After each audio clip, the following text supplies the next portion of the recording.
live. Gonna pull up, just make sure I've got a chat here set up for us. Awesome. Welcome everyone to our very first episode of the Zed bi-weekly review. Name pending, possibly going to change. And this week, and most weeks, we have a new guest. Golden Glow is unfortunately unable to make it, but we are co-hosted, or I'm co-hosted by Zed Insights tonight. So super excited for tonight's show. Welcome, Zed Insights. How are you doing? Making your big stream debut.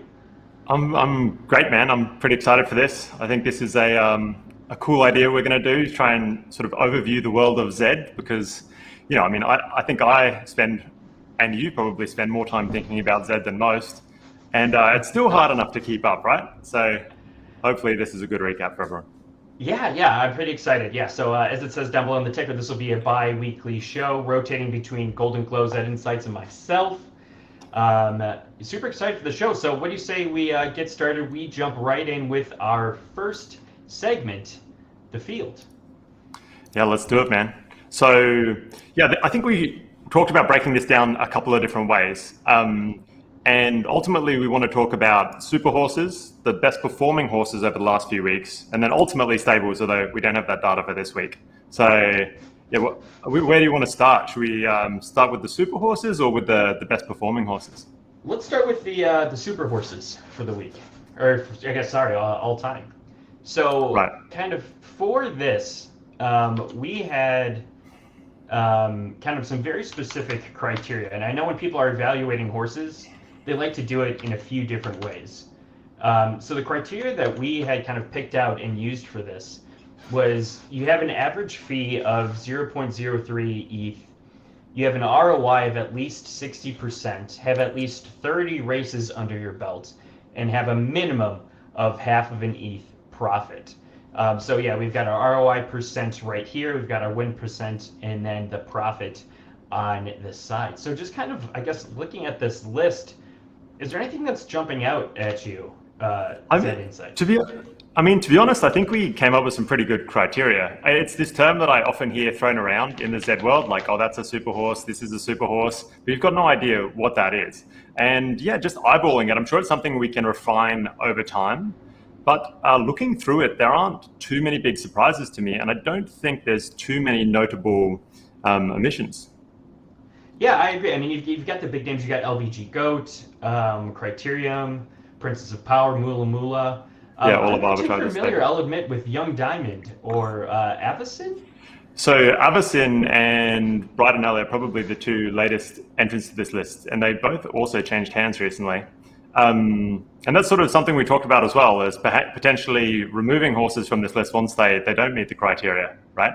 Yeah, absolutely. So yeah, those are the latest entrants, I think. And the only sort of real surprise to me was no Radio Mundo. You know, the sort of big 80th purchase that we saw. Yeah. And there is one other surprise there. My horse, Magic Plank, which I think by no one's imagination should be considered a super horse. So I think he's probably going to be dropping off the list pretty soon. Yeah, we'll definitely see as things progress forward. There's Charlie Chabal, shout out to Syntropus in chat. Where in the list was Magic Plank? I didn't see you scrolling through. You just had it just right there. Here. So yeah, 65%, 15% win and over an ETH. So I mean, that's an impressive horse. You know, I think something that may have gone on here is that, I mean, it's a mid-distance horse, and I don't know whether the logic is sound here or not, but I do get the vibe that it might have suffered more by due to fatigue than these other horses. They get a lot of their strength from the distance preference. Mm-hmm. So just because it's that mid-distance horse, I think it really competes just on having very good base ability. And as soon as it gets fatigue, I reckon that thing I can run like once or twice a day maximum, and then, you know, it's just going to start losing. Interesting. Solid for Life in chat asks, these sold for less than 0.3 ETH? No, that is their average race entry fee going in. If these sold for less than 0.3 ETH, oh my God, someone would be just raking it in. And so maybe we can talk about that criteria a little bit. I mean, I think Sure. the reason we came up with that number, which is sort of what, around about $8 or something, is Yeah.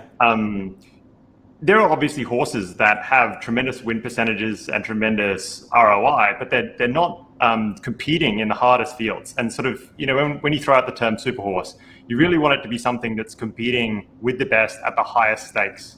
And so that's probably why we came up with that 0.003 average fee. It allows just enough for tanking, essentially.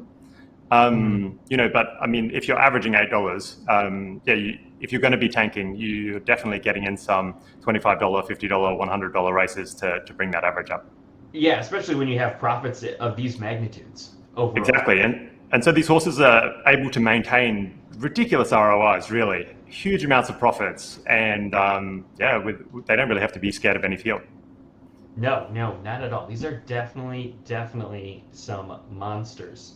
So the second half of this, the field segment we have for this week is top 10 earners over the past 2 weeks. And before we do the big reveal, just a few things I want to preface.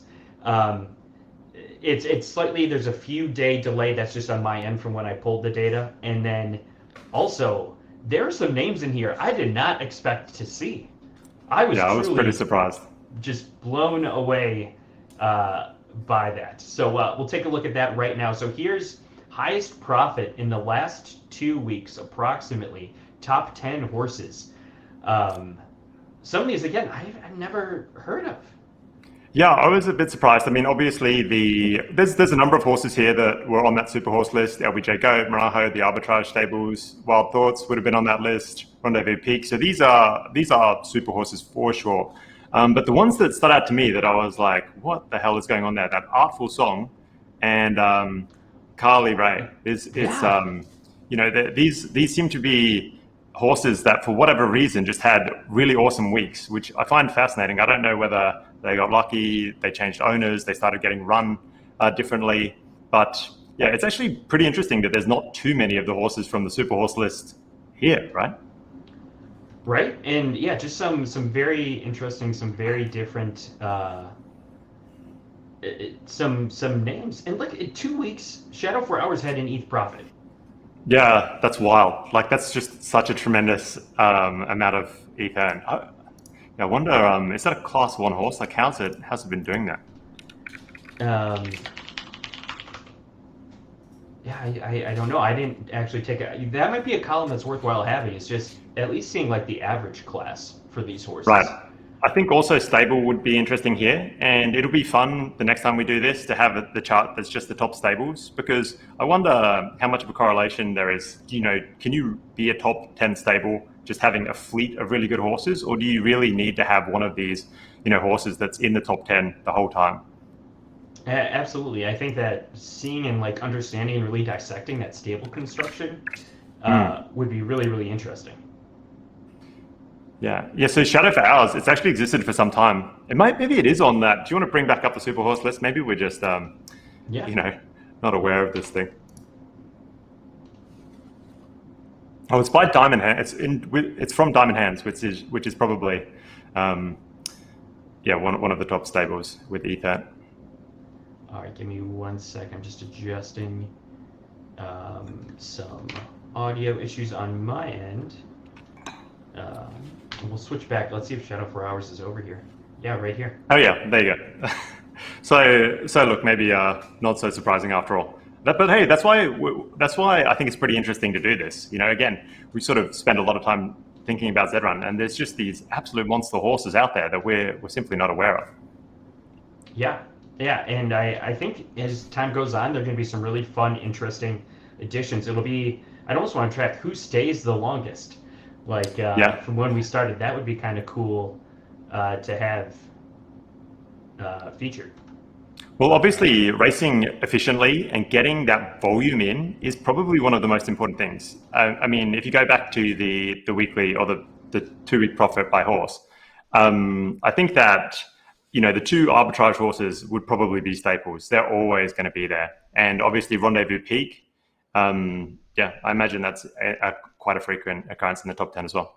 Yeah, absolutely. Well, this is super cool. This is super exciting. I'm happy we're doing this.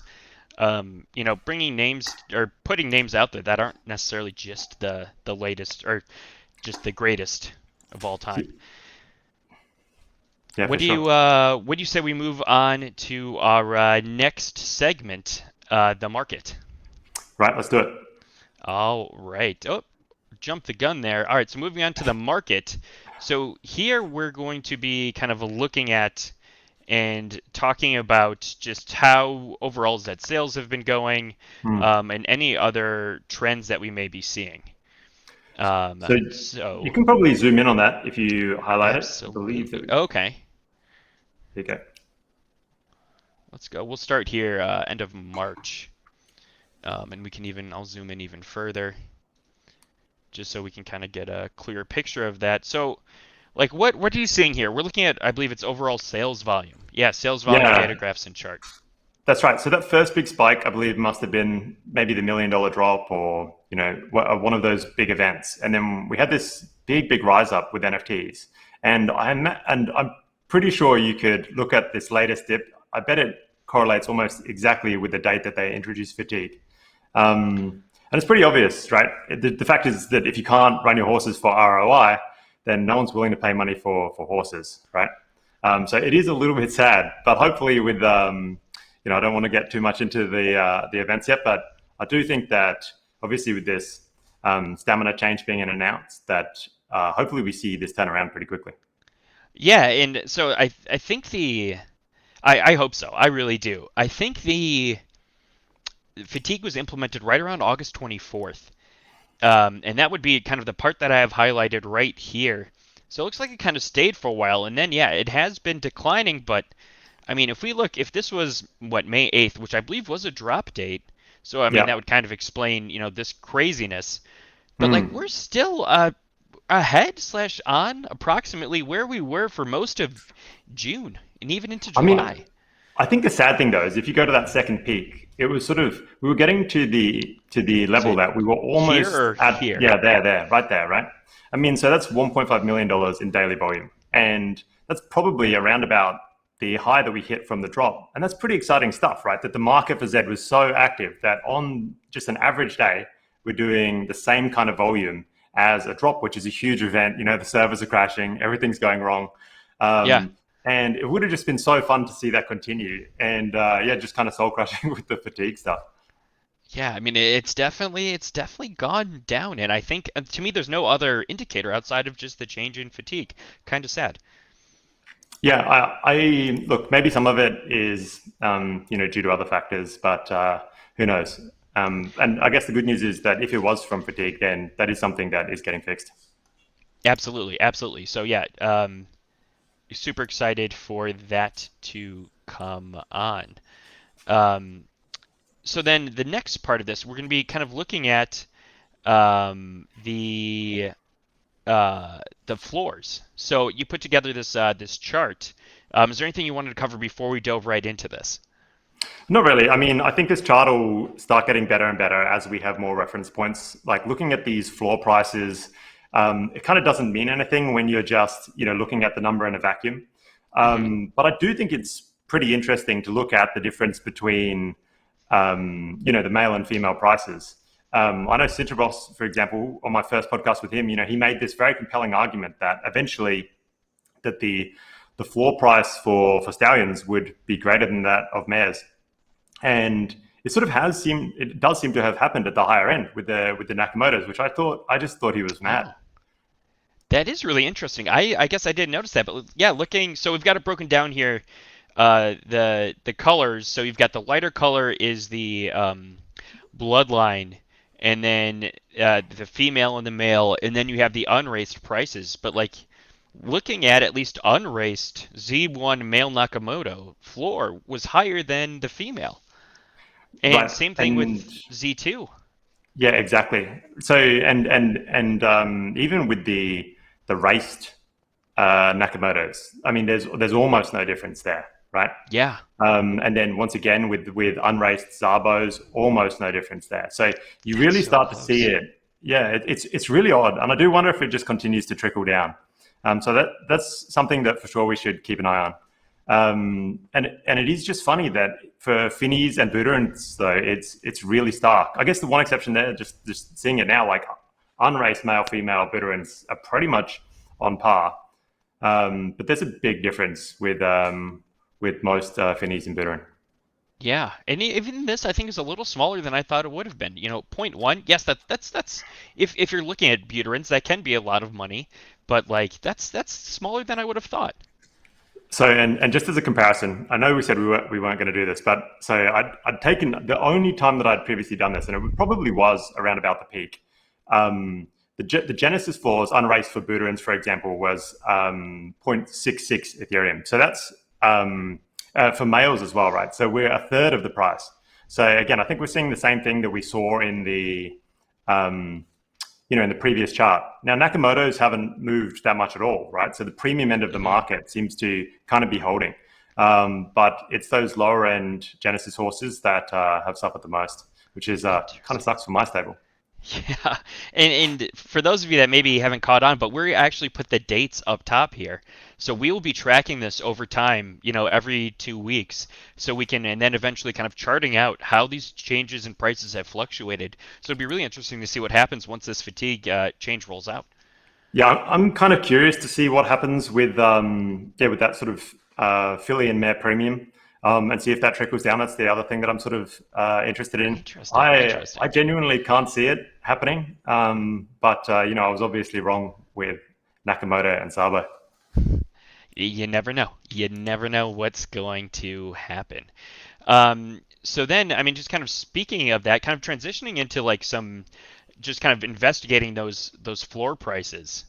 Um, So you want to flick on sales, not listings. I got it. Um, so just kind of some big sales for the week. One of them that happened pretty recently, Mm-hmm. uh, Poodle to the Moon, and we've got Poodle pulled up right here. Um, as far as buterins go, And what so, are your thoughts and on the price for Poodle at 8.5? well, Poodle is a bona fide super horse. I think it's definitely on our list. I think it's probably one of the most well-known sprinters in the game. And I think that sort of price for a super horse sprinter was kind of set by Radar Mondo. It's a pretty similar looking horse. And again, I was sort of reassured to see this, man, because it's such a huge sale. And that's what we just saw dry up was the market for bred races, right? I think that even though Genesis dropped quite significantly, as we've seen, like there were just no big sales until this Poodle sale. I think it was to do with the announcement of the fatigue changes. It suddenly gave people enough confidence. But that is a massive sale. It's a lot of money to pay for, for a horse, especially a bred horse. But A again, lot. it's one of the top non Z1 sprinters in the game. So here's, and I think I might have even been talking to you about this. I was talking to someone about this. Poodle to the Moon. It's a pretty well-known name. If you saw Mm-mm. similar performance for a horse that was maybe not as well known, maybe not as well out in the ecosystem, what do you think that price would have gone for? Would it have gone for the same 8 or would it have gone less? Like, I guess like how much does the marketing or just kind of the knowledge of the horse by the community impact price in your opinion? Yeah, I mean, I think it's huge. I was very surprised to see this, but I just think that it's one of those horses that's been around forever. Everyone's seen it. It's been cleaning up for It's an such a long icon. period of time. Yeah, it's an icon. That's right. I wonder in terms of like, 5.8 ETH profit, right? I mean, there's probably not that many horses at all that have done 5 ETH profit, period. That's going to be a really, really, really short list. And you could probably even bring that up if you like. So, yeah, Interesting. but you're right. Like, I still don't think that it could have achieved this without the name. So it's funny that that comes into it. And Yeah. I do wonder if these bigger stables are going to sort of start promoting their horses a little bit more, because it really gets the name out there. Like everyone Abs- knows Cintra Ross and Charlie Cheval, right? Yeah. Because he's a big face, um, and that's his best horse probably. So yeah. Yeah. Shout out quick side note, we just got rated by Pony Plug. So thank you everyone over at Pony Plug for coming in. This is our first ever inaugural episode of the Zed Biweekly Review on ZNN, name subject to change. But yeah, this is kind of our news show. We're going over the market right now. But yeah, rating with a party of 55. Thank you so much. High Horses here. Sean3, Twitch, Bongabite, Lucky Jack, Peroni, Tony, Konigreich. Konigreich was here before. Souls Vanish is in the house. G7. Zook, let's go. Appreciate it, guys. Appreciate it, appreciate it, appreciate it, guys and gals. So yeah, Poodle, huge sale. So if we go to then looking at sales of Finnies. Well, so just quickly, Yeah, I yeah, put yeah. it in the notes, and I don't know how much I can say about this, but the other big sale, which was off chain, and I can't give the amount, but was bright and early. Oh, So that's yes. another Buterin that was moved very, very recently. And again, I think only because of these changes to stamina. So again, it does seem to be giving the market confidence. And this is, again, probably the newest addition to that super horse list we pulled up before. So Mm-hmm. it's interesting to see unethical. Is it unethical? I can't read that. Oh no, it's hidden value, It's right? Hidden Valley. Hidden Wow. Valley. Validly, yeah, right. So, Valley. Thank you. Say that right. 5 times fast. Right. So yeah, look, that's another big sale. I think it would be. I don't think it's anywhere near the poodle price, but it's good to see that these bred racing Buterins are starting to move again. Interesting. How many off-chain sales happen, do you think? A lot. Again, I mean, I only know about it from people messaging me. What do you think of this horse? That kind of thing. I think that if you, I think that probably the majority of really big name sales are going to be done off chain, just because you save so much. And at that point, you're usually dealing with big stables that know each other, that have conducted transactions with each other before in the past. And at that price level, it's really not that hard to. It's not too much of a hassle to rope someone in and do the escrow. So yeah, I think that there's a lot that we don't see on that marketplace. We got a question from chat. What do we think of Poodle's offspring as a part of his value assessment? Oh man, I'm going to pull it up. Um, so if we go, see if I can keep this over on Know Your Horses. So we've got 6 offspring right here. Monkey to the Hmm. Moon, hilarious name. Bulldog Spirit, Absolute Javelin, Unnamed Foal, Jamie Taco, and Jadeite. I mean, I think the issue here really is that, I mean, look, I have some very specific views on breeding, but I mean, this is a Sure. Z15 Buterin exclusive. Yeah. And whilst we have seen a couple of, cross and paces that have done pretty well, I mean, they've almost all come from NACs and bred their way down. I really think people are buying this almost entirely based on, on predicted ROI. They're saying, I'm going to earn this much ETH, and so this thing it'll pay for itself in 6 months to a year. I really don't think they're looking at offspring at all. And I'm only saying that because, again, Z15 Buterin, I don't know that there are too many of those that are going to be turning out epic horses, and it kind of ties into, what Geoff said on the call with ZG, and that is that variance doesn't seem to be passed down. So that U shape you see there, that's not valuable as a breeder. Yeah. And you can see it's kind of flat here. Try Guy followed up by saying, so they bought Poodle for racing, not so much for breeding. Yeah, I mean, I would agree with 100%. that too. I'm not seeing any offspring here that's really jumping out and be like, oh yeah, like I know I'm getting a great racehorse that's also a great breeder. Like I'm getting, the jackpot. I'm getting a unicorn at this point, not horse. Yeah, I'm purely seeing this as a pure racing purchase. And I think, I mean, the breeder there, if there was one, is probably It's My Choice, which has a really high average class. It's in class 1. It doesn't look like the best racer, but yeah, I Oh mean, yeah, I think look that's. at this. Look at this. Very, very interesting. Look at how strong left this is from like 7 down. It's almost right down the middle. Mhm. And like hardly anything 8, 10, 11. Very, very interesting finish distributions for this horse, but 13% winner, 39% show. Wow. Absolutely, absolutely wild. You get to move on to Phineas. Yep, that's wrong. Oh, I don't know that there's much to talk about with Finnies though, but fire it up. Yeah, I mean, no, I agree. I thought I just throw it up here on screen. I can zoom in if that helps at all. But yeah, Yeah. like the highest is 2.6 ETH for a Z5 Finny Genesis. That's to me that doesn't seem like a bad price. Maybe I don't know. Well, I mean, it's probably not that far off the floor, right? So, um, Yeah, what was our floor for Finney Genesis? Is that a colt or So a mare? Finney Genesis. Oh, great question. It's a mare. So Finney Genesis mare raced is 0.96. So it's about 2.5 times the floor. Okay. Yeah, so look, it's a decent multiple. And maybe we bring up that horse and see how good it is. But you're right. I mean, that's maybe one of the things we'll see here, especially with that poodle sale, is like if you're not paying for the name, there's probably better deals to be had in the market. Yeah. Yeah, I agree. Love who doesn't love looking for a market deal? Who Right. doesn't love looking for a market deal? Yeah, but that's strange. You're right. And it's fun. It's funny to see that there is no, bred Finney racer that's taking up a big premium there. It's just a really nice looking Genesis.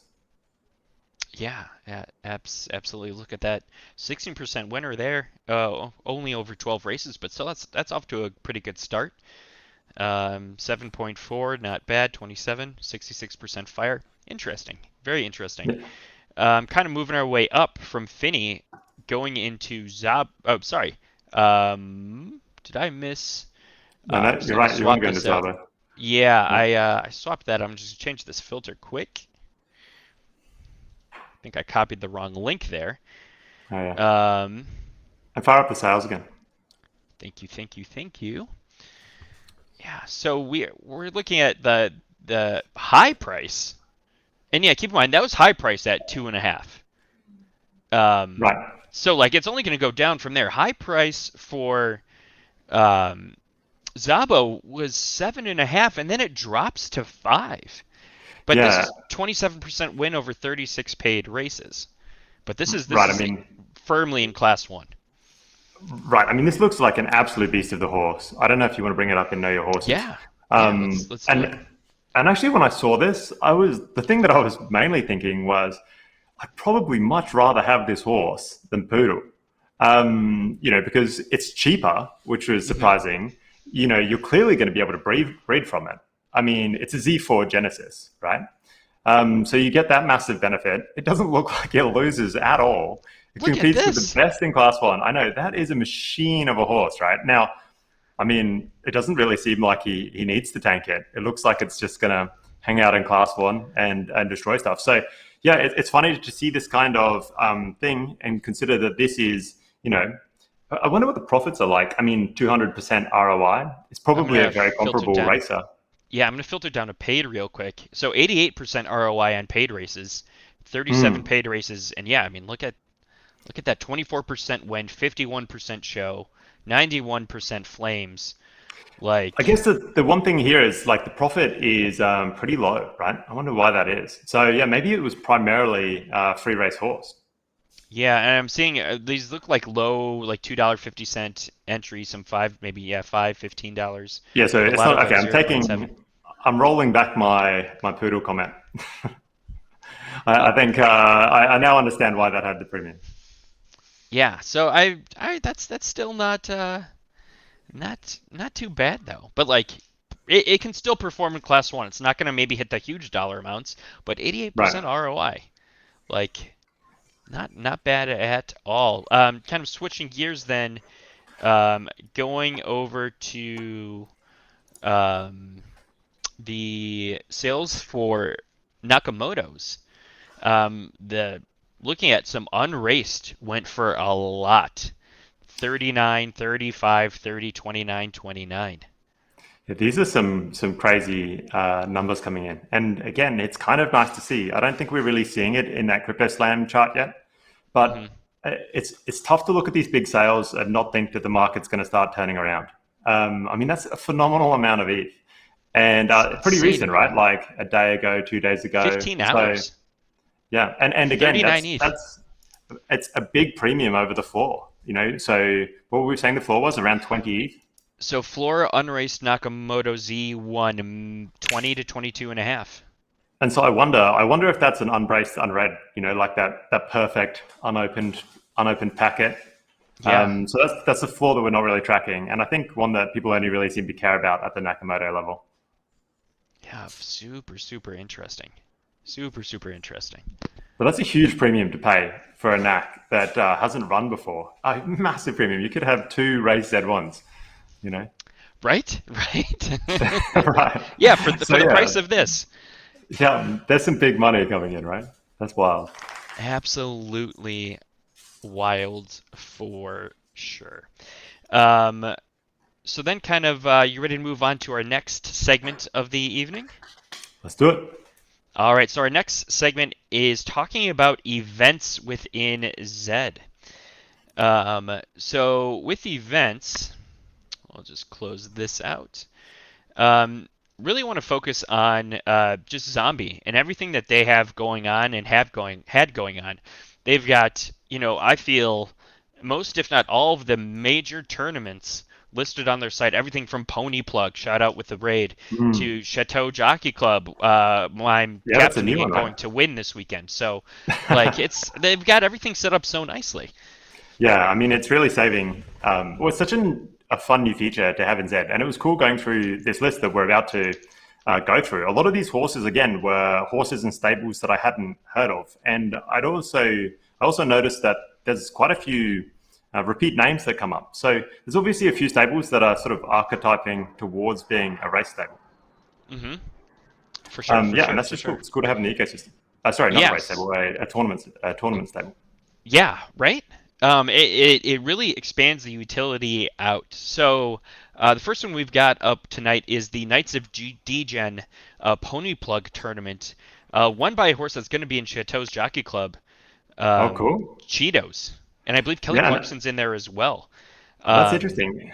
It's clear these guys know what they're doing with tournaments because Cheetos is one of the horses that I also noticed appears, in the future tournaments here. So again, it might be a horse that sort of sits on the sideline and only really participates in tournaments. yeah. Very, very interesting. Look at these positions. And this is a completed tournament, right? So this one's Yes, already this is done and finished. dusted. All done. This is the winner. We got Cheetos, Kelly Clarkson, and Futo, if I'm saying that correctly. So pretty exciting, pretty interesting. Cheetos is a name that I just keep hearing more and more and more each week. The next one we just Again, want to something I talk, hadn't heard of. yeah, is the RSOP Pony Plug tournament. I love that Pony Plug is doing these kind of partnerships with all these other NFTs. I think that is so cool and like it's so pun intended like meta of them to incorporate all these other universes and NFT projects together with Zed. It's really awesome to see. Yeah, I love that stuff as well, and it's been funny. Like I saw you posted on Twitter the other day and said, this is going to be your first Zed.Run tournament, and it's mine as well. Yeah. And well, I did a Bored Ape Yacht Club one way back in the day, Okay. but other than that, Well, it's this whole other world that I just hadn't tapped into. And again, I feel like it's a complete area of focus for many stables out there. so in this one we had Urban Cadet, which I admit I'm not too familiar with, Born at Dawn, and then Horsey McHorseface, which I know in name only just because it's hilarious. Like, how can you Yeah, ever forget that name?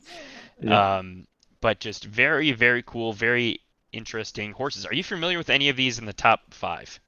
Look, only Horsey McCourseface, and for the same reason you said, I've just come across the name before, and I think it's hilarious. But yeah, and again, it's great to see these horses that are not on the super horse list bringing in ETH for their stable owners. And I think it might just be because a lot of those horses that are on that super horse list, there's real opportunity cost with putting it in these tournaments. Like most of the time, you're going to be running in $2.50 races. You're going to be using Sure. up those fatigue points.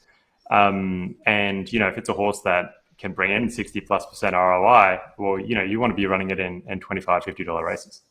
Yeah, absolutely, absolutely. It's such a just complete dynamic shift for the Yeah, ecosystem. for sure. And then we have the Exchange, which was a zombie racing tournament, part of their whole ZRC token ecosystem, I believe. Chit Chat Champion, Blazing Blizzard, and Dark Side of the Force. Again, like I'll be honest, like I don't know these many of these horses by name.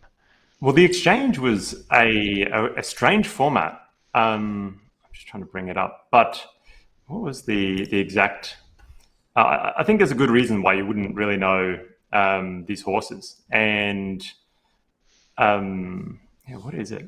Go ahead and pull the winner. We've got LJD in the house tonight, so let's pull up its horse Chit Chat Champion, who ended up winning this. A Z7 Zabo Legendary. Um, very, very like interesting finish distribution, Ah. 8% winner, um, and ended up winning a tournament. Now I know tournaments have different rules. Were you able to pull those up? Yeah, so that is what this tournament was about. And so the tournament requirement was you're only allowed to enter a less than 5% win rate horse, and it must have more than 10 races. So I don't know the exact strategy there. I didn't participate in this tournament. I think, I actually, sorry, that's a lie. I did have one horse in here, but I did horribly well. So I did absolutely horribly.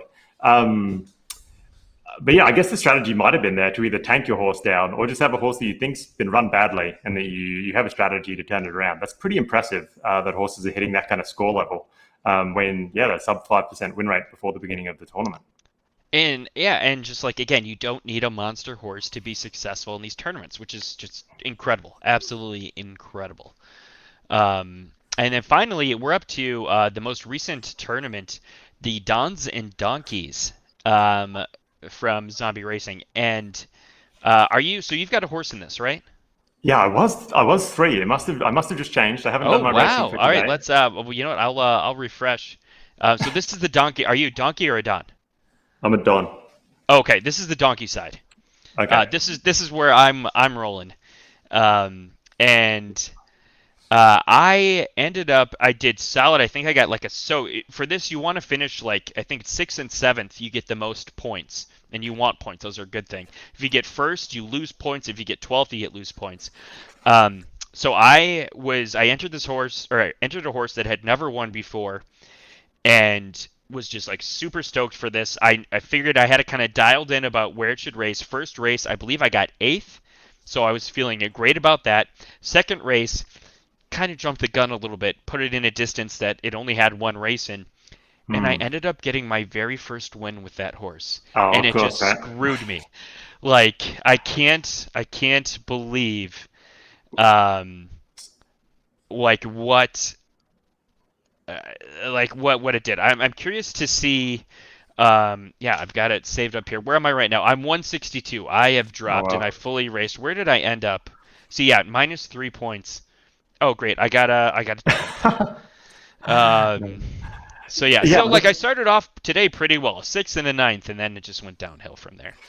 like Um, the thing I love about these again is it's sort of stable in horse management. Like I wouldn't even know what is the strategy here. Do you just try and enter that sort of pure A-shaped donkey, or are you trying to find a spook horse and run it at 1,600 meters against some kind of a beast? Again, obviously you're not allowed to enter two horses within a race, so that might be a bit tricky. But yeah, I couldn't work out the strategy for this one. yeah, for this to me, the hardest part is like, yeah, you can start with an A shape, but like how, and maybe it's just me, maybe I'm not thinking about it correctly. How well Hmm. can you race a horse that's fatigued, depending on how quickly you fatigue? Hmm. Um, that is A-shaped to get it in that spot to maintain kind of that middle position. I think that's a really fun, really interesting challenge, at least of the donkey side of things. But kind of switching gears over to the Don side, where your horse is. There, Okay, I good. see it. I'm gonna refresh it quick just to see if it. Oh no, we've got a server error. Okay, we're back. But yeah, your horse Trash Donkey, who made it into our list of in the field of one of the top horses. We're reloading here. Um, but yeah, still holding strong in third place with 131 points. Right. And I think I was also, if you scroll down a little bit further, I have one more horse that's, I'm a blue bagger there in ninth. Nice. So, yeah, and with both of these horses, I think a lot of the top horses seem to be doing the same strategy. And I've just been in a position whereby, due to fatigue, his Trash Donkey had tanked down far lower than it typically was. Usually it's the kind of horse that sits in class two. And, I was in class four and I saw this tournament coming up and I thought, you know what, I'm just going to tank it all the way back down into class five. And so I, I don't know whether you'd call it cheating. It does seem to be what all of the horses in the top three are doing. Yeah. It seems to be this game of almost fatigue management where they've managed to tank down as much as possible so they can compete against the lowest competition in $2.50 races. And then in between classes, so in between rounds, they obviously gain points as they win. And some of the top horses there seem to be also trying to class down even in between the rounds, which Yeah. will get harder and harder as the tournament rounds go on because they'll have less and less time to let that fatigue regenerate. So again, it's this fun mechanic of who really understands their horse fatigue levels, who is really monitoring that race management, who can both tank and win on cue. Right. And again, just trying to get in the races, I've found to be an absolute nightmare. I think I'm going to very likely drop off towards in these last 3 rounds just because of that. I think I've played it badly with the fatigue management, and Trash Donkey's already classing up where these other two guys that are ahead of me. I think they're managing to maintain class 5. So it'll be interesting to see how this plays out. I'm really excited to watch and see how this finishes. But you raised a good point. Like, if you've got the right kind of horse for this, very opposite in a way Mm. from the donkey. But yeah, let's power through 3. Perfect. We've hit some fatigue. Now let's just drop that back down. Yeah, exactly. And it takes a bit of sort of tournament prep. You have to got to train that horse in a specific way before the tournament, which I also kind of like. And there's real risk to this because, again, as we mentioned, the opportunity cost of not really racing Trash Donkey in high dollar races is Hmm. pretty steep. I think even if I come third, it's very unlikely that it would outweigh the potential winnings from sitting him on the sidelines for a week. Yeah. So yeah, you really got to make that decision and do the math. But it's been so much more fun doing this race format, so I'm quite glad that I've done it. And then yeah, that's exciting. I love their tournaments. I think they do a great job. And then the last one I kind of want to hit on is that coming up this weekend, Chateau's Jockey Club. Yeah, for sure. Um, and super exciting. He's got team captains. We did a fantasy draft, 48 horse tournament. You just whichever team overall does the best as far as points, highest finishes, um, takes it. And there's going to be a $500 donation to charity. There are UU horses on the line. Super, super excited for this. Um, really, really fun field of horses. Um, can't wait to see how it plays out. But yeah, Yeah, that's coming up soon. I just think there seems to be just this massive wave of tournaments coming up. I know we've got that Breeders' Cup. It's something that's definitely here to stay, and it's going to be something where going forward, it's not going to be like there's going to be one tournament per week. You're going to have an absolute smorgasbord of tournaments you're going to be able to choose to participate in. Absolutely. Absolutely. There's something for everyone. All right. Let's what do you say we shift gears now, head on over to news. Awesome, man. All right. So for news, a few things we want to touch on. One thing I want to add to this list, which I think makes a lot of sense and was brought up in chat, but there's been a very recent, um, we'll call it just scam Oh that wow. occurred. A close friend of the show. I don't know if they want to be named or not, so I'll try and kind of leave that nameless at this point. But from my understanding, was moving things from one wallet to another, and in that process was moving an airdropped token, and in doing so, I believe had to sign something. And when that happened, that allowed the bad actor access to their wallet, and they were able to then just basically fire sale anything that had an offer on it, collect the ETH, and run. So yeah, I'm getting a note in chat that it was a fake NFT. So I guess kind of the moral of the story. Oh, okay. So it was bot one. Be very careful with the things that are in your wallet. Um, if you got things that are airdropped, I heard you even have to sign something if you hide them. Um, be very, very careful. I believe you Hmm. can even report on OpenSea. That might be the Hmm. safest way to do it. If you don't know who sent you what, why, or how, it's probably not going to blow up and be profitable. It's probably not worth having in your wallet.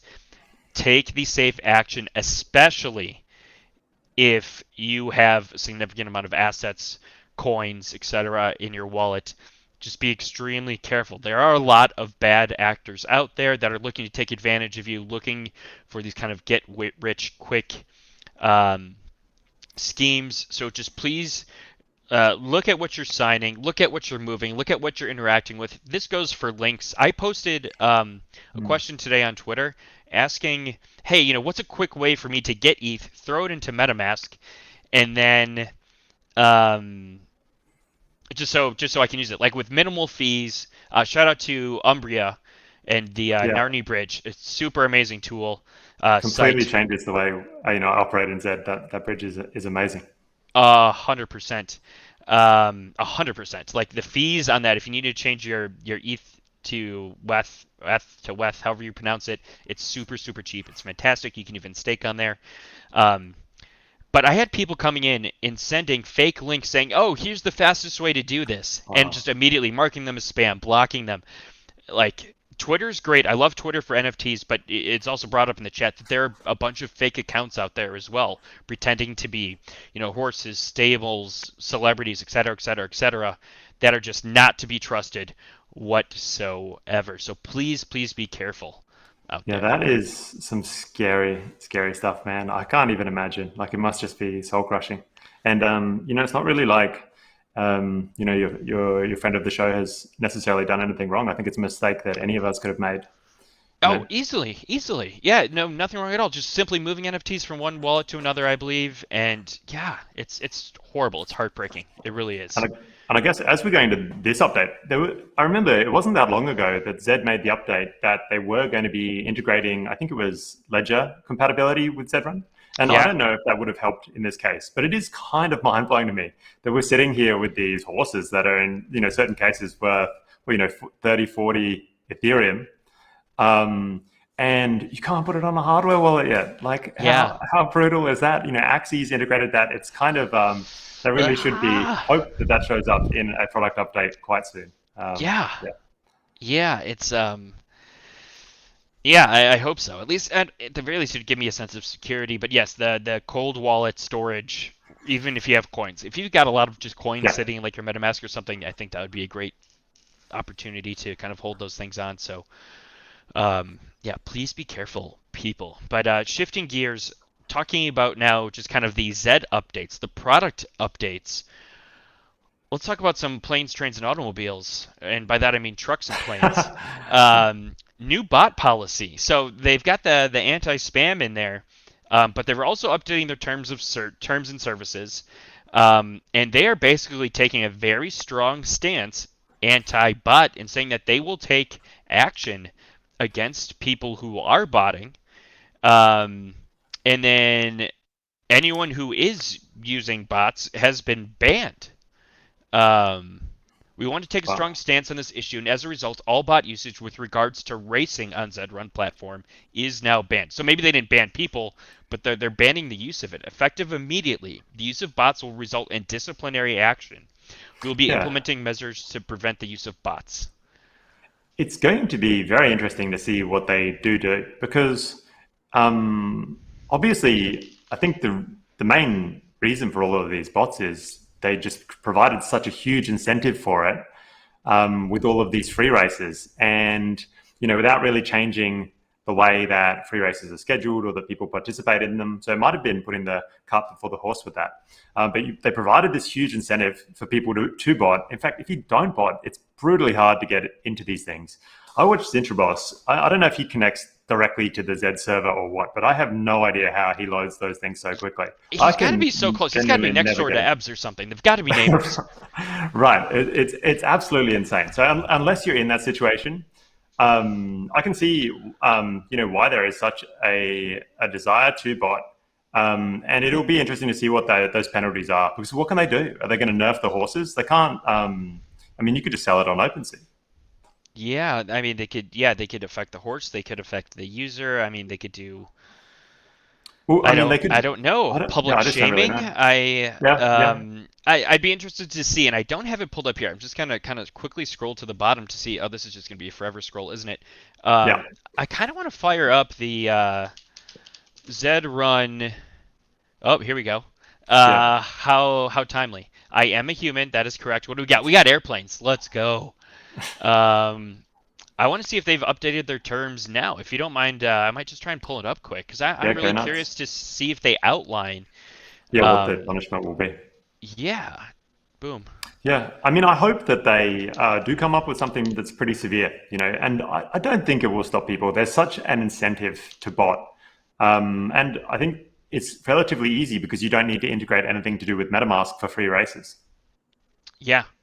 Yeah, right, because it's off chain, right? Exactly. So, yeah, any kind of simple in-browser script, and you're off to the races.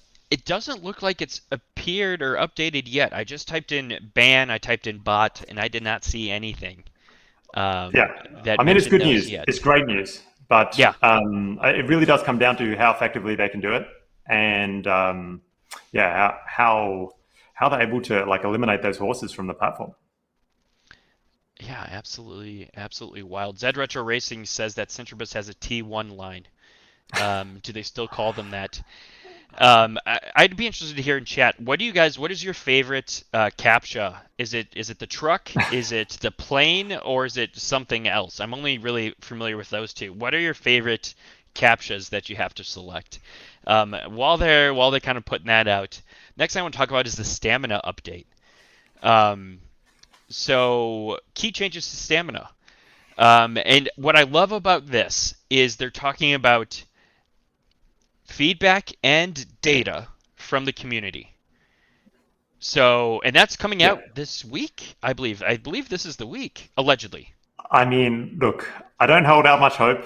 It's nothing personal. It's just that Zed hasn't exactly knocked it out of the park when it comes to meeting their own deadlines. Yeah.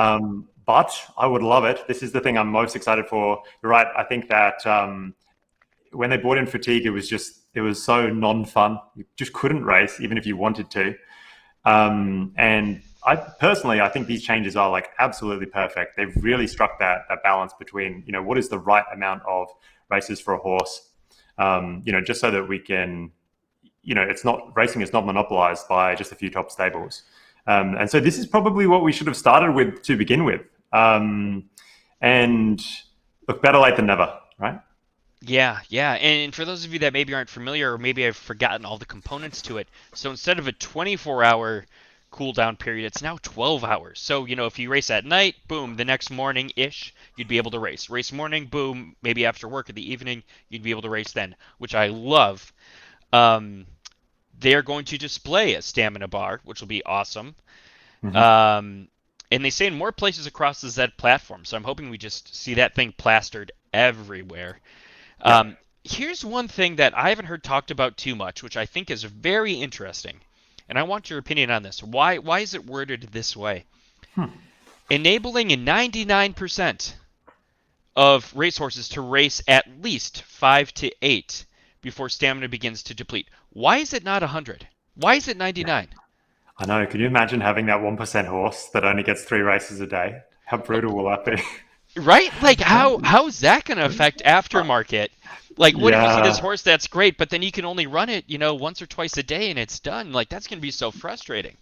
Yeah, it is a tough thing. And I do wonder, they don't say anything about it here, but it's not like those fatigue and stamina stats are public. I mean, they weren't even Hmm. giving us the number right now. And I don't think in this announcement that they say that they'll do that either. Mm. And so you're right. It's weird that they haven't made those changes because, yeah, you definitely leave yourself open to people, yeah, selling a horse that they know only gets 3 races a day.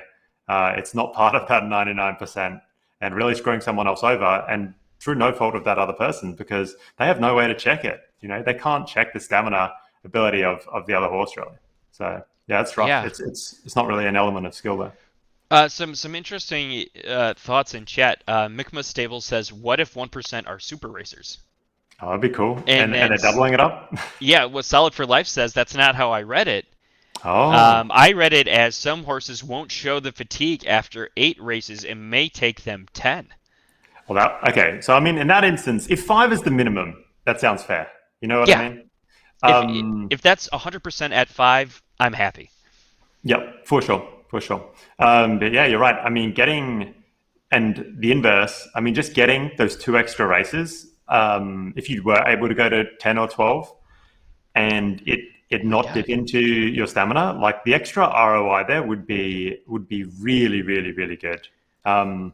Yeah, What? So what does alternatively then? What does that do to horse value? I mean, yeah, I think it would increase it significantly. Again, because you're just able to race that horse more. Now, I guess it does relate to this next part, which is that you're not going to be able to basically downclass your horse under 90% fatigue. So you are going to have to use some of those full fatigue races in order to downclass, or else you're going to be leveling up there. You're just not going to get enough between the 100 and the 90, I imagine. And you know what? I'm okay with that. I'm okay with trying to Oh downclass yeah, with 100% fatigue because that's what we were doing before. And for some sure, of man. us, like Yeah, it's that was there. I yeah, I can think live with that again. it was definitely one of the areas that they misstepped the most in. I don't think that they really anticipated people would be able to use fatigue as a downclassing strategy so effectively. And it is still very, very effective.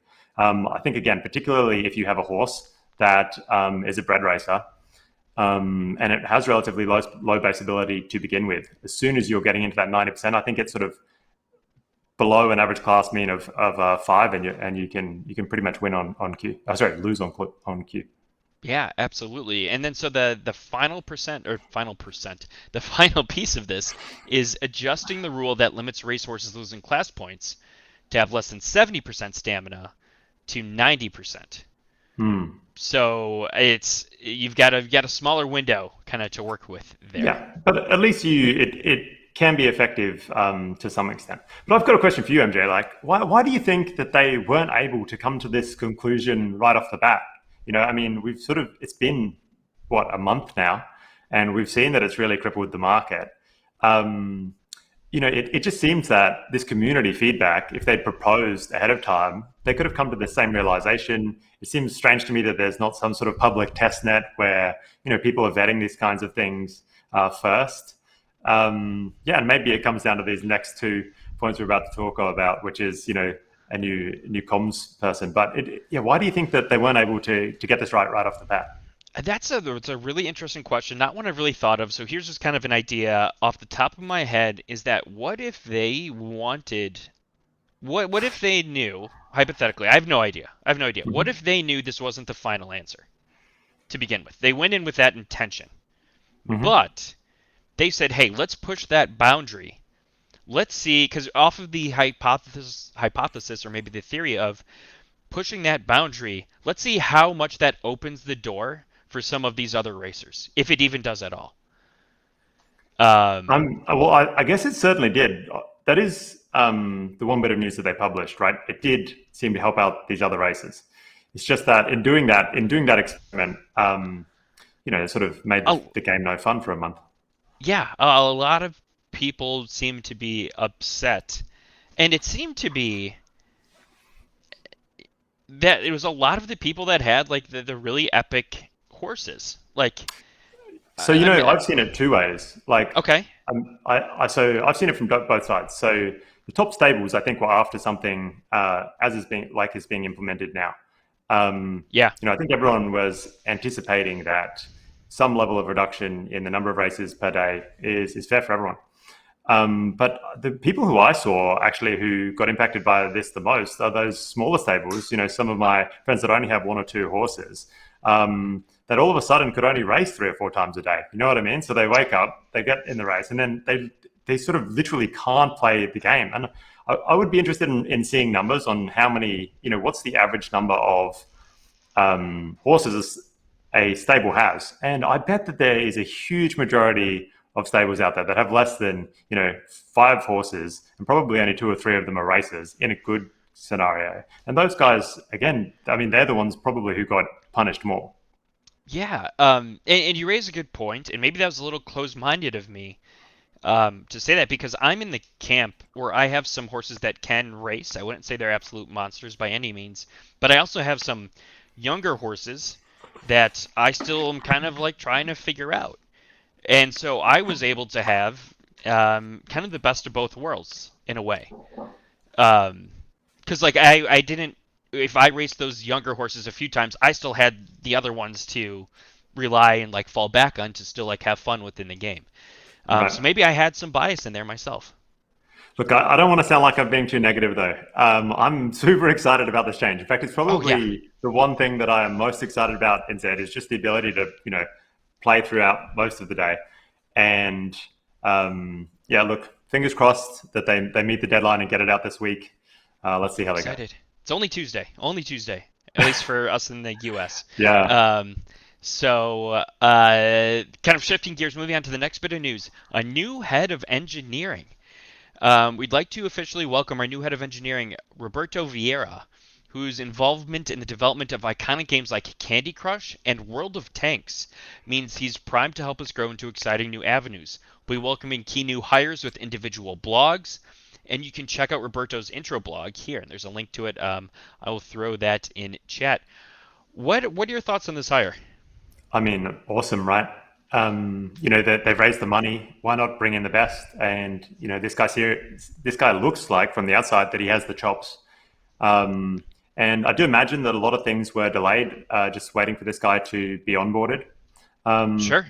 So there could be the reason for some slow rollouts and stuff. So again, I think this is probably it's right up there. It's one of the most exciting things that they can use the capital that they've raised to bring on superstars. 15 years of experience, head of tech, director of engineering. He's based in Sydney. Development in the U.S., Spain, and Australia. We mentioned Candy Crush. He's a dog owner that looks adorable. I really like, and I think you bring up a really good point too. Is like, people can get frustrated with the. I'm just gonna stay focused on the dog. People get frustrated with the speed at which Zed is moving sometimes. But Yeah. you're like, a really good point that you brought up was that um, you need to have pieces in place before you can really move in a lot of cases. So I think this will be huge. Yeah, I mean, I really want to try and get one of the Z founding team on my podcast just to ask about that, because I think as players we can get frustrated, and the reality is that they've probably tripled their team size in the last couple of months, and all of those people are not going to be beneficial right away. In fact, they're probably going to be a drag on the team, right? Until Right. they really get onboarded, understand the company culture, can actually start providing value. So yeah, look, again, here's hoping that. Once they really solidify this core team, that we start really running towards the end of this year and early next year. 100%, super exciting. And then the other big announcement was more product comms coming. Can't wait for this. Yeah, We know please. you've been You can't asking get enough, for right? it. Team's excited to deliver more product news and regular updates to you from our newest communications team member, at Dan Pipe Zed.Run. Dan is a seasoned Zed.Run stable owner, will be bringing his user experience, passion for the game, and deep understanding of community expectations to continue building up the shared knowledge and answer any questions. Say hello, be kind. So what are your thoughts on Dan kind of joining the team? Look, awesome, right? I think comms is probably one of the areas where Zed seemed the weakest. Again, it can seem frustrating a lot of the time, and you're sort of left thinking like, guys, if you just gave us a bit of a heads up, this is when we can expect things. So look, more comms is always better. I think we talked about we waited a long time to do this weekly update because we were waiting for Zed to release their fortnightly update, and Uh-huh. it doesn't happen, right? Like I've heard people say that they think Zed hires one comms person for every update that they do, and so look, I'm hoping we can put a little bit of pressure on Dan and the rest of the team by us being a little bit more regular, and you know what I mean. If we can maintain every 2 weeks, surely they can put Huge. something out. Absolutely. And so, just as a heads up, so speaking of like rollouts and timeliness in every 2 weeks, Dan tweeted out that from October 18th, he will be the dedicated content and comms writer for the product team. So he's got this 5-part tweet here. He was officially going under the name "Wait, These Aren't Goats." He was very active in the community. He knows product comms are important. He joined in April, just being a part of Zed as a participant. He's just super excited to be a part of it. Can't wait to get started. So from October 18th. So don't expect anything tomorrow. Not this week. October 18th. Yeah, and look, I've heard nothing but good things about about this fella. So I heard he jumped into all the different discords, started getting involved with all the different community members and communities that are out there. So yeah, Yeah, sounds great. Pretty exciting. super, super excited for that. All right, let's shift gears now into our final segment of the evening. This one I'm very excited for. It's kind of our discussion piece to close things out for the night. Um, and the topic of discussion for tonight is the Glue Factory show. So, for those of you that don't know, Glue Factory is official now partner with Zed. And it's all these crazy, interesting, very different looking horses, and it's going to be kind of content. So these are NFTs. There are 10,000 of them. And I don't know if the audio will come through, but I can try and watch this quick. I think it's only 30 seconds or so. But yeah, let's get a confirmation of audio coming through. I don't hear it. Oh, you don't hear it? Okay. Let's. I might have to change the audio. Give me 1 sec. I'll see if I can get the audio to come through. Screen.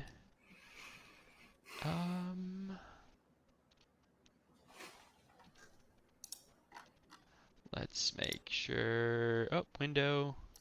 All right, yeah, I cut the stream there for a second just to try and get the audio in. All right, doesn't look like that's going to come through at this particular time. But I will throw the link in chat for those of you that haven't seen it. Let me just reshare. All right, so we'll get this back up and we can there, threw that in chat. That should be sharing now. It's not showing up in Melon though. Let me stop and restart it. A little technical glitch. Sorry, everyone.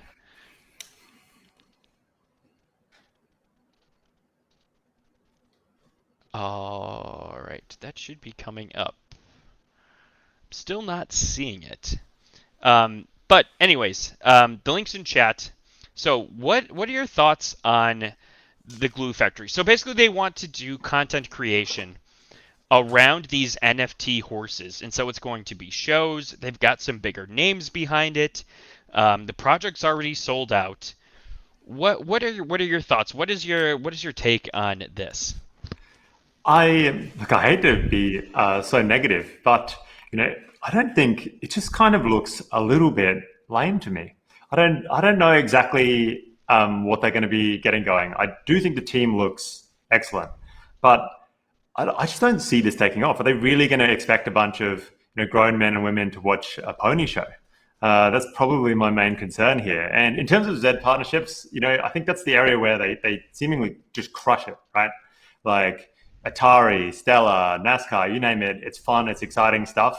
Maybe we need a little bit more from this, but it might be being just a little bit too judgmental early off the bat. But I just don't really get it.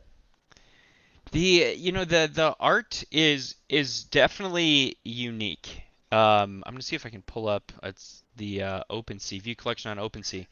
The art is definitely unique. Um, I in a for lack of a better word, in a weird way, I like it. I think I don't see any downside Yeah. to it. So there's the 10,000 have sold out already. They've done 39 ETH in sales in the past week, 30 days. And some of these names are tied to huge projects. Like this isn't me coming to Zed and saying, "Hey Zed, I drew these stick figure ponies. I want to make a show. Here you go." And they're like, "Oh yeah, sure, MJ, no problem. Right. Like, yeah, let's do this." No, like these are big names. So Colton Dunn, actor, writer, and producer from Superstore, Key and Peele, Mad TV, Parks and Rec, Blockers. A handful of other people, again, Superstore, with Bob and David, Veep, writers, producers, actors, Saturday Night Live, Netflix series that hasn't been released yet, Agents of S.H.I.E.L.D., How I Met Your Mother, like Robert Belushi, part of the Chicago PD. Yeah, that's fun. Singer, actor, writer, Jim Wise. Like this has some serious meat behind it. For sure. I think, yeah, I did see that. And it is a very, very impressive list. And I hope all the best for these guys. I hope it is an absolutely amazing project. And certainly Zed's probably done digging that we haven't. But again, Yeah, the thing that I just can't help be underwhelmed by is the art just sort of seems like that run of the mill cartoon um, thing that seems to maybe be dying off in the NFT world right now. And I wasn't blown away by this quick intro trailer. I mean, it's quite literally like poop jokes. But that's true. yeah, but you are right, man. Like the team does look amazing. I hope that I'm completely wrong. I really hope that it's an amazing series that we can, that it helps encourage the growth of Zed. And I'll be interested to see what the parallels to Zed.Run are. It'd be interesting to see some sort of like 2D skins in the Zed world. Oh, that would be amazing. If you could skin your Zed horse to look like one of these, that would be so cool. And if you own one of these, Hmm. I'm not necessarily trying to plug it. I don't own any of these. If you own one of these, you basically have the chance to, I think it's like pitch or like be a part of like things that could make their way into the script. Um, and yes, the animation style is very different, but I think of shows like Rick and Morty, BoJack Horseman. There's one, it's like Enchanted something that's on Netflix. There's definitely something to be said about a different animation style that Hmm. has had some success. I mean, like, look at this. Like, this has a unicorn horn that impaled someone that's being whipped.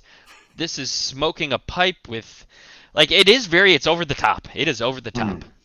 Yeah, I kind of like, and they did say dark humor. And again, I do hope that it goes down that sort of really grungy type avenue. I wonder how closely this was tied to Zed from the beginning, and if they intended it right away to appeal to the Zed audience. It just does seem like a strange plan to me. Just these sort of Zed heads out there that were like, you know what we're going to do? We're going to make a horse cartoon. Like, isn't that just the Right? strangest thing? Yeah, it And is. so It is. again, I I hope it wouldn't have works out. expected it. I would not Yeah. have expected this.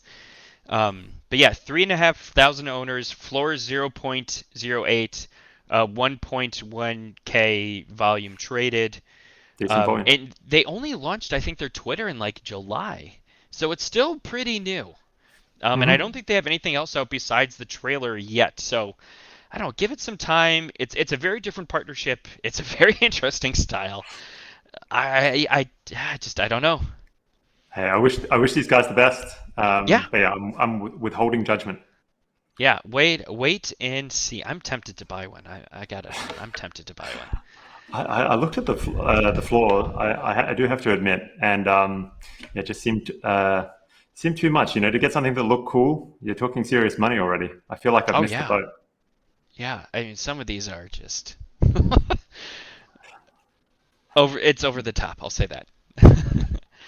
All right. Well, anything else to kind of wrap up the evening with? We've been at this for over an hour now. Any other projects? Any other upcoming videos you want to talk about? This was your first stream. How was it? Yeah, it was cool. It's fun. It's something that I might start doing for my interview. So it's been fun to test this out. I'm excited to do Do it. this kind of stuff with you in future to keep these coming.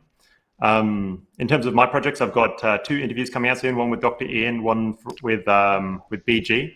Oh, Both really nice. revolving around breeding.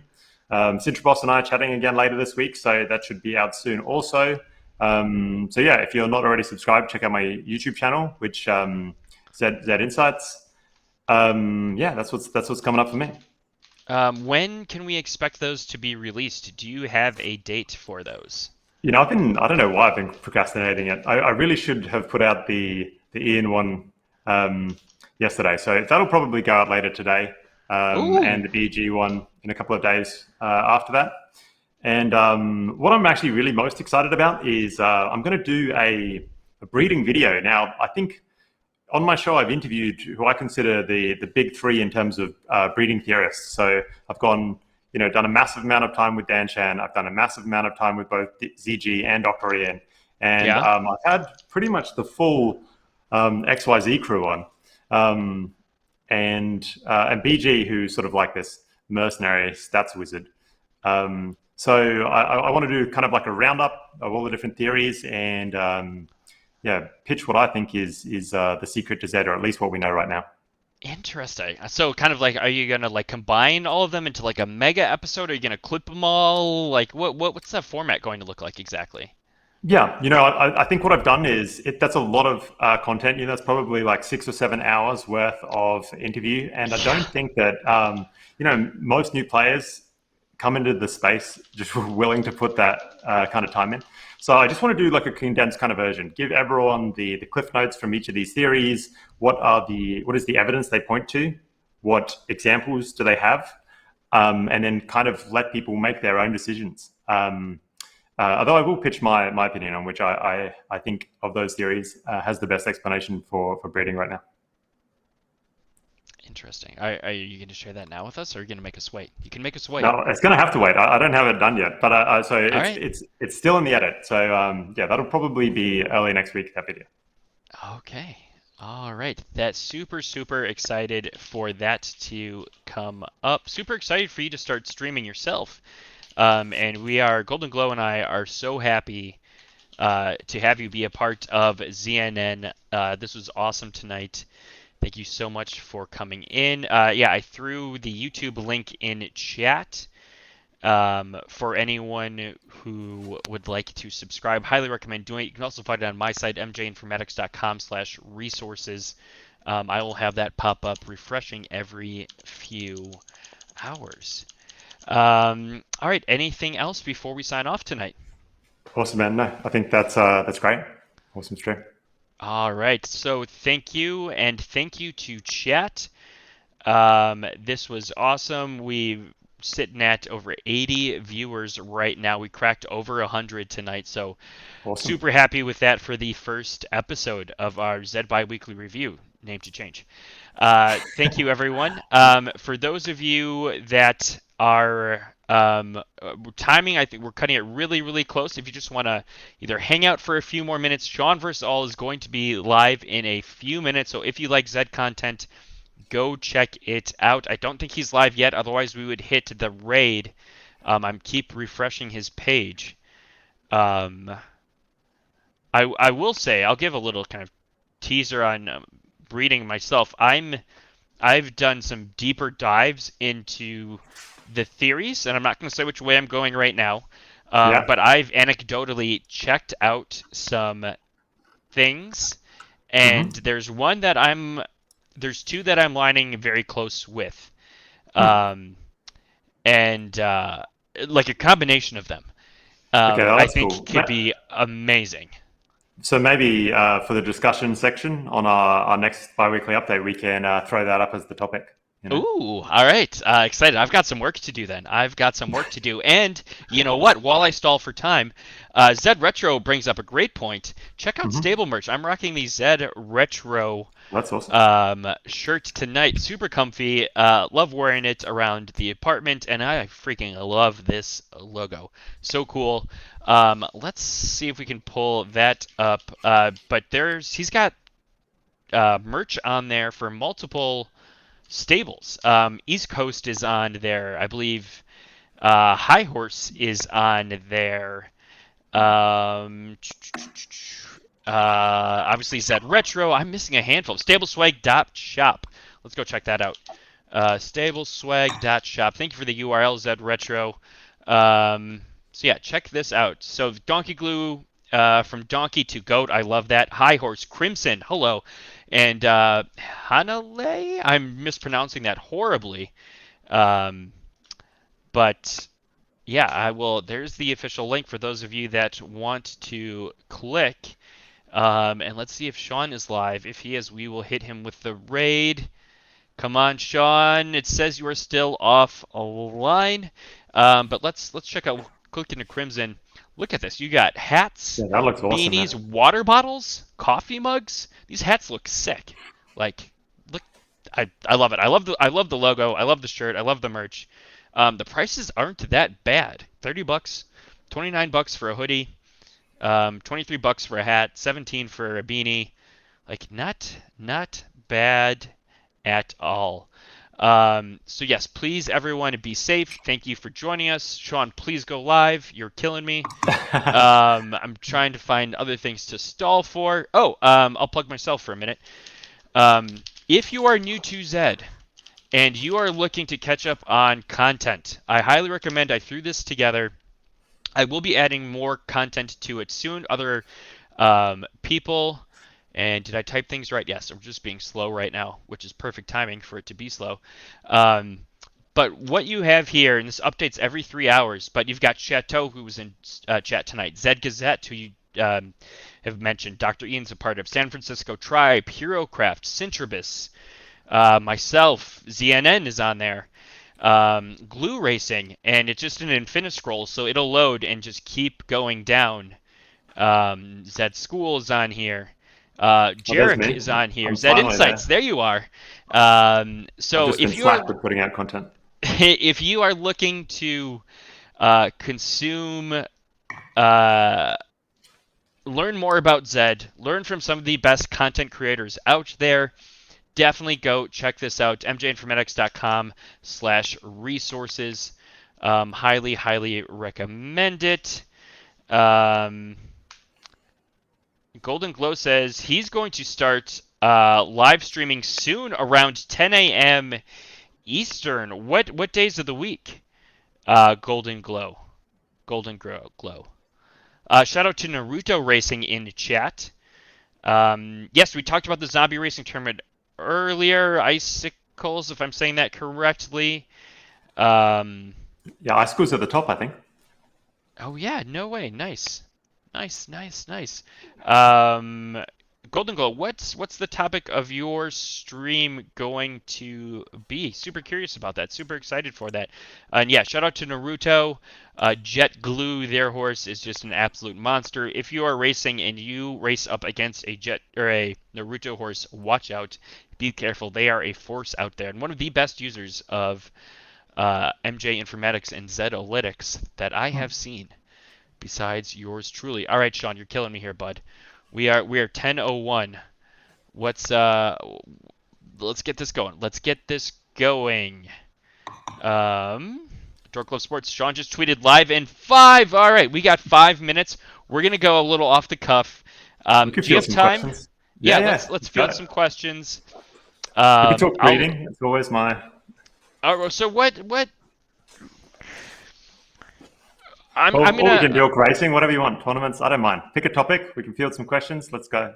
Okay, so I see people talking about breeding. Mm-hmm. With I still see there are a lot of people that are breeding monster with monster and expect great things, and that happens. Right. That can make amazing offspring. Sometimes that doesn't, though, and sometimes you see kind of glue and kind of not come together and make a great horse. Do you have any thoughts in um, mainly any theories behind this? Not going super deep, but like, do you think that there's starting to show and be some um, some things come to light as to why those two things happen the way that they do? I mean, I think so. Yeah, I think that there's some really good data out there now where people have really started to separate the different attributes that we know exist for horses and run correlations to see which of those are getting passed down. So, and not just sort of anecdotal stuff of, I did this and or I saw this guy doing that, really large scale data analysis. And I think that's where most of the interesting research is being done right now. Shout out to the XYZ guys. Those are the guys who I think are really pushing these breeding theories forward the most. And sort of I put the most weight in, I think, some of their theories. Okay. But in terms of like the U-shaped racer type thing, again, like the Z team has sort of said directly that you sort of shouldn't expect variants to pass down. Now, I don't think that means don't breed U-shaped horses together, because they're not like, you would be then ignoring the fact that many U-shaped horses probably also have a very high base ability, and that that could be the best way to go. And again, without giving too much away, I think that the best we can do right now, I think, is hit these various sweet spots I think for me, it's sort of in between typically like a Z8 to Z12, 13 as the horse that the offspring basically. Hmm. And the reason that I like that so much is that that seems to be the sweet spot in which you're often not going to be have such low base ability that you're going to be outside of class 5 and not such high base ability that you're going to be thrown directly into class 1 and just competing against absolute monsters. So I think that's probably why, especially when you see Nax getting smashed together, that it's almost the worst breed you can do is two Z1s in terms of getting a racer. Interesting. Very, very interesting. I won't dig too deep on you with that, but you brought up some really interesting nuggets. One thing, and Jamoish threw this in chat that I think is Mm-hmm. super interesting, and is a way that I thought for a while. Do you think there's any value to considering the blood itself and only matching like blood and breed without looking at performance? Or do you think you have to consider both? Because I see, I've done this too of like, oh man, I want to breed my Buterin with a Nakamoto because that's just what it is, and I want to bring in the Nakamoto blood into my stable. But are there other components should you also factor in the performance, or should you just try and look for certain breed blood combos on their own?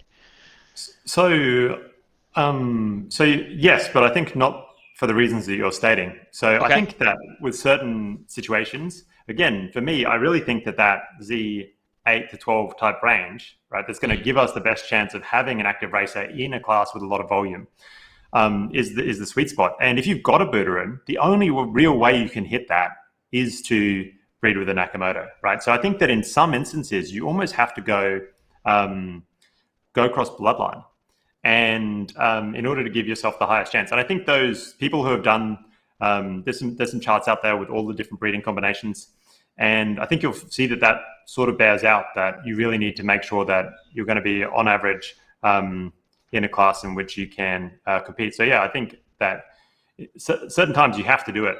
And I think the other instance where you might want to do something similar is just to save costs. Like no matter what, I think Sure. everyone's aware that there's a lot of variance in here, right? And so if you can identify what you believe to be some of the attributes that are passed down, if you can identify that in very strong finnies, just the cost savings there versus a Zabo or Yeah. a Nakamoto are massive, right? And it can give you the ability to breed, twice, three times, as opposed to just that one breed. And just because of the amount of variance and the huge costs with breeding with a Nakamoto, I think that's really something that you need to be aware of, is that volume is a big part of this game in terms of breeding. Bungabite says, is that why Finnies with the Z7 and Z6 breeds are so strong? I mean, it depends. I have looked into like there seem to be a lot of really good Finnies. I would say Z5s as well. Look to be to me some of the best breeders. And again, because there's so many different combinations with which you can hit that sweet spot that I've typically been aiming for. And again, if you have a Z5, for instance, or a Z6 that has an incredibly high base ability, you could very well be getting the same breeding effects of breeding from an average Zabo, but the cost is half the cost. Right. So yeah, so I think that Finnies are massively underrated from breeding, primarily because of the cost savings. Huge. I absolutely agree. I absolutely agree. Um, I personally think you need to stop looking solely at it's a ZX, blood this, breed this, and yep, that's it, and I'm done. Yeah, And I think you brought up some really cool, some really interesting points there. So thank you for that insight. Super, super interesting. Um, you know, it, Zed Insights has interviewed all of the big breeding theory people at this time. So he's definitely got some strong knowledge behind him.